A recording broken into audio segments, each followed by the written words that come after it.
Andréia, Luciana, Angelita, Beth, Viviane, Rose, Lucélia, Marlene, mulheres que com garra e determinação venceram muitas batalhas para conquistar seus espaços no mercado de trabalho. Uma luta que começou há mais de um século e meio.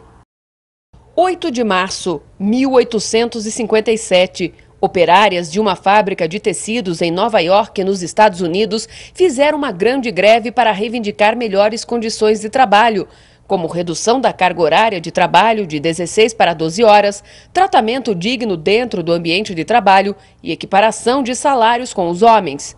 A manifestação foi reprimida com total violência. As mulheres foram trancadas dentro da fábrica, que foi incendiada. Aproximadamente 130 tecelãs morreram carbonizadas. Em 1910, durante uma conferência da ONU na Dinamarca, ficou decidido que 8 de março passaria a ser o Dia Internacional da Mulher, em homenagem àquelas operárias mortas em 1857. O objetivo da data é discutir o nosso papel na sociedade atual, através de conferências, debates e reuniões, a fim de acabar com o preconceito e a desvalorização da mulher.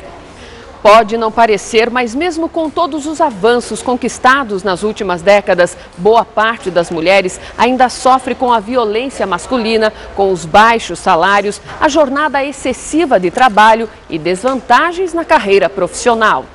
Pesquisa do Instituto Brasileiro de Geografia e Estatística mostra que a participação feminina no mercado de trabalho brasileiro pulou de 42% para 47,2% entre 1998 e 2008.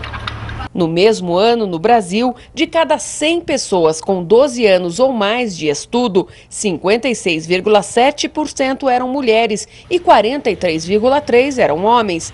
A pesquisa mostrou ainda que a maior escolaridade não garante às mulheres ingresso em postos de mais destaques. Enquanto 5,9% dos homens tinham posição de gerência, apenas 4,4% delas estavam neste posto. Está errado. Isso não deveria acontecer, porque as mulheres, se estão cumprindo a mesma missão, têm que estarem equiparados os salários, não tem a menor dúvida.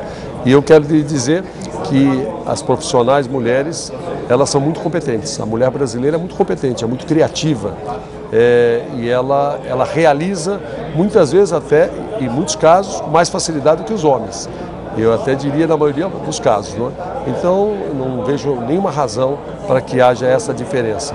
Eu não posso assegurar a você que não haja, mas aonde houver, está errado. O fator de muitas vezes ter ganho menos não está restrito à questão sexo, a questão é qualificação. A mulher dos anos 80 começou a se abrir para o mercado de trabalho e a se qualificar, a se educar para competir ou concorrer junto com o homem dentro do comércio da indústria. Isso, obviamente, veio se refletir nos anos 90.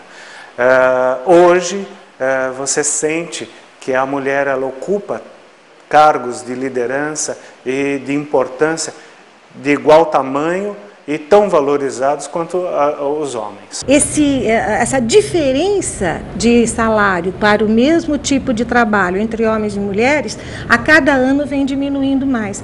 Nós já chegamos, enquanto mulheres, a ganhar 43% do salário de um homem na mesma função.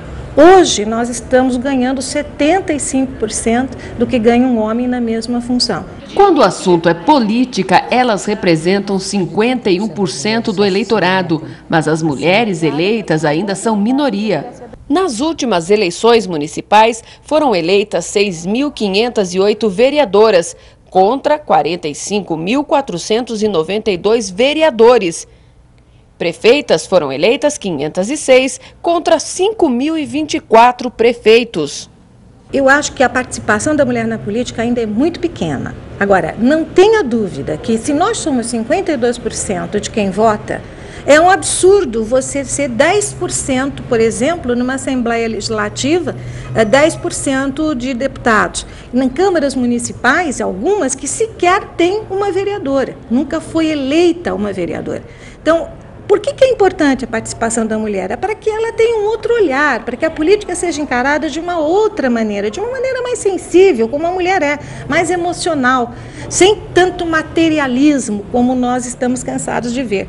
A presença da mulher em qualquer ambiente, ela humaniza o ambiente. E nós estamos precisando cada vez mais de mulheres que possam enxergar sob a ótica da mulher os problemas que a mulher tem para fazer projetos e tentar aprovar esses projetos em benefício das mulheres, mas ao mesmo tempo humanizar a nossa política, que está precisando disso. No universo onde você tem 51% a 52% do eleitorado composto por mulheres no Brasil todo, a traduzir isso para mulheres que estão ocupando cargos eletivos na política é muito pequena ainda a participação.